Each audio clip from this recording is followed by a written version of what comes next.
Good morning guys, welcome to banking English mania का। आज है 1 दिसंबर और 1 दिसंबर के द हिंदू आर्टिकल में आप सबका स्वागत है। तो चलिए बिना किसी देरी के शुरू करते हैं। आज का पहला वर्ड है इमांसिपेशन। इसका मतलब होता है मुक्ति या फ्रीइंग को कहा जाएगा इमांसिपेशन। जब आपको किसी चीज़ से मुक्ति मिल जाए या फिर आज़ादी मिल जाए या दासत्व से मुक्ति, ये होता है इमांसिपेशन। लिबरेशन, अनटाइंग, अनफैटरिंग, ये इसके सिनोनिम है। फैटरिंग मतलब बंधन और अनफैटरिंग बंधन मुक्त। ठीक है, टाइंग में भी क्या होता है बंधन, अनटाइंग मतलब मुक्ति। ठीक है, लिबरेशन में भी क्या होता है आज़ादी। तो ये इसके सिनोनिम होंगे। एक वर्ड है अनसैकलिंग, ये भी इसका सिनोनिम होगा। सैकलिंग मतलब सैकल में होता है हथकड़ी, सैकलिंग कोई बंधन, और अनसैकलिंग बंधन से मुक्ति। अनचैनिंग में भी क्या होता है मुक्ति। तो ये भी इसके सिनोनिम होंगे। एंटीनिम क्या होगा इसका? इंस्लेवमेंट, बॉन्डेज, थ्रेलडम, ये इसके एंटीनिम होंगे। थ्रेलडम मतलब दासत्व को कहा जाता है, और बॉन्डेज में होता है कोई बंधन। इंस्लेवमेंट में क्या होता है बंधन या दासत्व को कहा जाता है। इंस्लेवमेंट मतलब जो नौकर है किसी का। तो ये होगा इसका एंटीनिम। एग्जाम्पल है इसका, the social and political emancipation of women is the need of the hour. राजनीतिक और सामाजिक जो इमांसिपेशन, जो मुक्ति है महिलाओं की, वो समय की मांग है। ठीक है, तो ये होगा इसका एग्जाम्पल। अगला वर्ड है अपटर्न। इसका मतलब होता है वृद्धि या फिर इंक्रीज को कहा जाएगा अपटर्न। जब किसी चीज़ में वृद्धि हो, इंक्रीमेंट हो, ये होता है अपटर्न। या उछाल हो, जंप, अपसर्ज, अपस्विंग, ये इसके सिनोनिम है। अपस्विंग मतलब भी क्या होता है उछाल या बढ़ोतरी। ठीक है, अपसर्ज जब किसी चीज़ में इंक्रीमेंट हो रहा हो, तो ये इसके सिनोनिम होंगे। एम्प्लीफिकेशन होगा, एग्रेंडाइजमेंट होगा। एग्रेंडाइज इसका वर्ब फॉर्म है, और एग्रेंडाइजमेंट मतलब वृद्धि। बूस्ट होगा, किसी को बढ़ोते बूस्ट करना, या किसी को ऑगमेंट करना, बढ़ाना, ये भी इसका एक सिनोनिम होगा। बिल्डअप होगा। ठीक है, एंटोनिम क्या होगा इसका? फॉल, डिक्लाइन, सिंकिंग, ये इसके एंटोनिम है। मतलब जो किसी चीज़ में घटाव आ रहा है। एग्जाम्पल है इसका, her luck seems to have taken an upturn.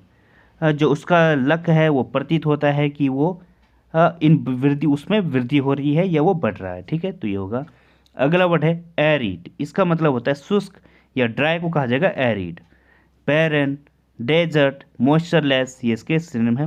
Moisture मतलब नमी, और मॉइस्चरलेस जिसमें नमी नहीं है। डेजर्ट में क्या होगा सूखा। बैरन में क्या होता है बंजर को कहा जाएगा। ठीक है, तो ये होगा इसका सिनोनिम। स्टराइल होता है पर्च्ड, ये भी इसके सिनोनिम है। पर्च्ड मतलब जो बिल्कुल सूखा पड़ा है, जहाँ पे बिल्कुल भी खेती नहीं हो सकती, इतना सूखा है, पानी की कोई मात्रा नहीं है, ये होता है पर्च्ड। वैसे स्टराइल ये भी क्या होता है बंजर को कहा जाएगा स्टराइल। यहाँ पे जहाँ पे फर्टिलिटी नहीं है वो होता है स्टराइल। टोरिड होगा, ये भी क्या होता है शुष्क। तो ये भी इसके सिनोनिम होंगे। एंटीनिम क्या होगा इसका? फर्टाइल, लस, फ्रूटफुल, वर्डेंट, ये इसके एंटीनिम है। वर्डेंट मतलब जो हरा भरा है। फ्रूटफुल जो फायदेमंद है। लस ये क्या होता है हरा भरा या ग्रीनरी, ये होता है लस। फर्टाइल उपजाऊ को कहा जाएगा। तो ये इसके एंटीनिम होंगे। एग्जाम्पल इसका, the Sahara desert is arid. जो सहारा डेजर्ट है वो शुष्क है। ठीक है, तो ये होगा। तो गैस अगला वर्ड है फोर रे। इसका मतलब होता है आक्रमण करना या फिर अटैक को कहा जाएगा फोर रे, किसी पर धावा बोलना या आक्रमण करना। इसका दूसरा मीनिंग होता है किसी चीज़ में प्रवेश कर जाना। ठीक है, या आरंभ करना, ये भी होता है फोर रे। रेड, इनकर्सन, इन्वेजन, ये इसके सिनोनिम है। इनका मतलब ये होता है आक्रमण करना। इनरोड, असॉल्ट, ये भी इसके सिनोनिम होंगे, किसी पर धावा बोलना या फिर चढ़ाई करना। शॉर्ट ये होगा, इसका मतलब ही धावा होता है, धावा करना किसी पर। तो ये इसके सिनोनिम होंगे। एंटोनिम क्या होगा इसका? एब्सटेंशन, आइडलनेस, लेजीनेस, ये इसके सिनोनिम एंटोनिम है। एब्सटेंशन मतलब किसी चीज़ से बचना। आइडलनेस निष्क्रियता को कहा जाएगा। लेजीनेस ये भी क्या होता है आलसीपन या निष्क्रियता। तो ये इसके एंटोनिम होंगे। एग्जाम्पल है इसका, सी made her first forage into politics. उसने जो है पॉलिटिक्स में या राजनीति में अपनी पहला कदम रखा या फिर उसमें प्रवेश किया। ठीक है, तो ये होगा। अगला वर्ड है परस्पिकेसिटी। इसका मतलब होता है चतुराई या फिर श्रूडनेस को कहा जाएगा परस्पिकेसिटी। सिनोनिम होंगे इसके, डिसर्नमेंट, परसेप्शन, विट, ये इसके सिनोनिम होंगे। विट मतलब बुद्धिमत्ता, जो आपकी बुद्धि है या आपका जो चतुराई है वो होता है विट। परसेप्शन ये भी क्या होता है, चतुराई। डिसर्नमेंट होता है, ये भी आपकी जो वाइजनेस है, ये इसके सिनोनिम है। एस्ट्यूटनेस, एक्यूमेन, ये भी इसके सिनोनिम होंगे। जो आपकी दिमाग की बुद्धिमत्ता है वो होता है एक्यूमेन और एस्ट्यूटनेस। तो ये इसके सिनोनिम होंगे। एंटोनिम क्या होगा इसका, एप्ट्यूजनेस, इम्बेसाइल, ये इसके एंटोनिम होंगे। इम्बेसाइल मतलब जो मूर्ख है, निकम्पूप है। ऑप्ट्यूजनेस मतलब भी क्या होता है, बेवकूफ़। तो ये इसके एंटोनिम होंगे। फूल्स होगा, स्टूपिड, इस टाइप का। एग्जाम्पल इसका, the perspicacity of her remarks was quite evident, जो उसने टिप्पणी की उसकी जो चतुराई है, उसमें जो बुद्धिमत्ता है वो क्या है, साफ जाहिर थी। ठीक है, तो ये होगा।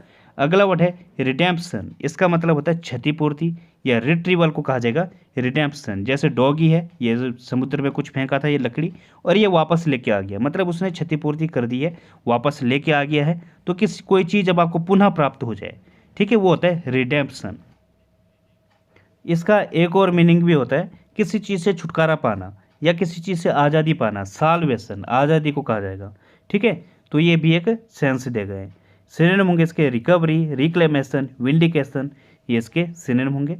विंडिकेशन मतलब मुक्ति, किसी चीज़ को बंधन से मुक्त करना, ये होता है विंडिकेशन। रिक्लेमेशन पुनः प्राप्ति करना, रिकवरी, तो ये इसके सिनोनिम होंगे। एटोनमेंट होगा, पुनः प्राप्ति को कहा जाएगा। एक्सपिएशन मुक्ति को कहा जाता है या छुटकारा पाना। साल्वेशन होता है, आज़ादी को कहा जाएगा। तो ये इसके सिनोनिम होंगे। एंटोनिम क्या होगा इसका, डिप्राइवेशन, कैप्टिविटी, कन्फाइनमेंट, ये इसके एंटोनिम है। डिप्राइवेशन मतलब वंचित करना, किसी चीज़ को किसी चीज़ से वंचित करना। कैप्टिविटी कैद करना, कन्फाइनमेंट ये भी कैद करना है। एग्जाम्पल है इसका, she believes that humanity is in need of redemption, उसका मानना है कि मानवता को मुक्ति की आवश्यकता है। ठीक है, तो ये होगा। तो गैस अगला वर्ड है इजोटेरिक, इसका मतलब होता है गोपनीय या सीक्रेट को कहा जाएगा इजोटेरिक। मतलब जो जिसे समझना आसान नहीं, थोड़ा मुश्किल है, उसे कहा जाएगा इजोटेरिक। जो मिस्टीरियस है या फिर क्रिप्टिक है, जो ठीक है मिस्टिकल बना हुआ है, तो ये होगा। आर्केन, क्रिप्टिक, ओकल्ट, ये इसके सिनोनिम है। ओकल्ट मीन्स भी क्या होता है, जो मिस्टीरियस है। ठीक है, क्रिप्टिक है, गोपनीय है। आर्केन ये भी गोपनीय है, तो ये इसके सिनोनिम होंगे। कैबलिस्टिक होगा, इसका मतलब भी जो आपको समझ ना आ रहा हो। मिस्टिक हो गया, रिकॉन्डाइट, ये भी इसके सिनोनिम होंगे। इनस्क्रूटेबल होगा, जो समझ ना आ रहा हो। ठीक है, तो ये इसके सिनोनिम होंगे। एंटोनिम क्या होगा इसका, एक्जोटेरिक, जो बिल्कुल ही साधारण है, मामूली है, एकदम से समझ आ रहा हो, वो होता है एक्जोटेरिक। फैथोमेबल, जो एकदम से समझा जा सके, एकदम से समझ आ रहा हो। एक्सप्लिकेबल, जो समझने योग्य है। ठीक है, तो ये इसके एंटोनिम होंगे। एग्जाम्पल है इसका, few understood the celebrity's esoteric side, कुछ जो सेलिब्रिटीज़ हैं उनकी जो गोपनीय या जो उनकी सीक्रेट साइड है वो हर कोई नहीं समझ पाता। ठीक है, तो ये होगा। अगला वर्ड है सबसर्व, इसका मतलब होता है में सहायक होना या प्रमोट करने को कहा जाएगा। सबसर्व, जो किसी चीज़ में सहायक हो। ठीक है, ऐड, स्पॉन्सर, असिस्ट, हेल्प, ये इसके सिनोनिम है। इनका मतलब भी क्या होता है, जो सहायक है। ठीक है, तो ये इसके सिनोनिम होंगे। एंटोनिम क्या होगा इसका, हाल्ट करना, डिनाई करना, डिसरिगार्ड करना, किसी का तिरस्कार करना, इग्नोर करना या स्टॉप करना, इस टाइप के ये सेंस देगा।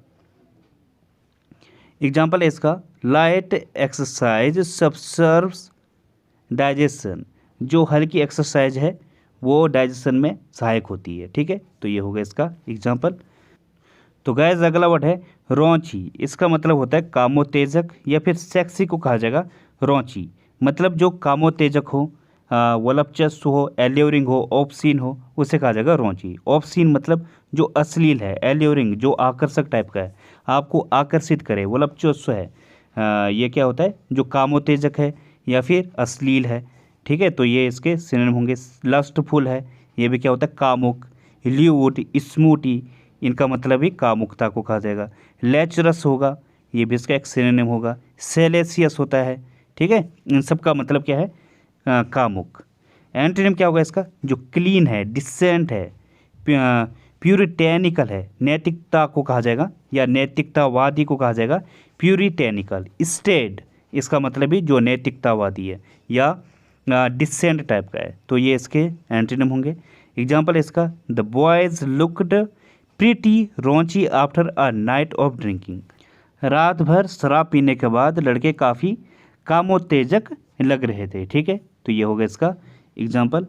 तो गाइस आज की पहली ईडियम है ब्लड एंड थंडर। इसका मतलब होता है अ ड्रामेटिक और स्पेकुलेटर परफॉर्मेंस, मतलब एक ऐसी परफॉर्मेंस जिसमें सेंसेशन हो, थ्रिलिंग हो, फुल ऑफ ड्रामा हो, ये होता है ब्लड एंड थंडर। अब जैसे एग्जांपल है a movie full of blood and thunder, एक मूवी जो काफ़ी थ्रिलिंग है या जिसमें बहुत ज़्यादा फुल ऑफ ड्रामा है जो। ठीक है, तो ये होगा। अगली ईडियम है चेज रेनबोज। इसका मतलब होता है टू परस्यू अनरियलिस्टिक गोल्स, मतलब जिसको प्राप्त करना काफ़ी मुश्किल है, ऐसे गोल के पीछे पड़ने को कहा जाएगा चेज रेनबोज। जैसे एग्जांपल है I know you want to become an actor but I think you should stop chasing rainbows and get an office job.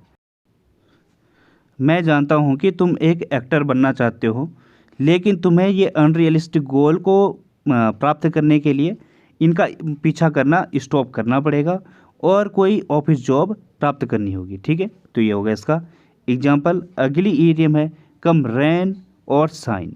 इसका मतलब होता है डू रेगुलरली और वट एवर द सर्कमस्टांसिस। मतलब क्या है, इसका मतलब होता है कि चाहे कुछ भी हो जाए, आपको ये चीज़ें कैसे भी स्थिति हो, कैसी भी परिस्थिति है, आपको ये काम करना ही होगा। जैसे एग्जांपल है come rain or shine I will see you on Thursday. चाहे कुछ भी हो जाए, मैं तुम्हें थर्सडे को देखना चाहूँगा। ठीक है, तो ये होगा तुम्हें आना ही पड़ेगा मतलब। अगली इडियम है डेड ऑफ विंटर। इसका मतलब होता है the coldest darkest part of winter, मतलब जब बहुत ज़्यादा ठंड होती है। जैसे दिसंबर का महीना होता है, वो कैसा होता है, बहुत ही ज़्यादा ठंड होता है उस टाइम पे। तो ये होगा जैसे golf can be an unpleasant experience in the dead of winter. सर्दियों के मौसम में गोल्फ खेलना एक बहुत ही बड़ा मुश्किल काम हो सकता है। ठीक है, एक अप्रिय एक्सपीरियंस हो सकता है। तो ये होगा। तो गाइस आज का रूट वर्ड है यूनी। इसका मतलब होता है वन या फिर अकेले को कहा जाएगा यूनी।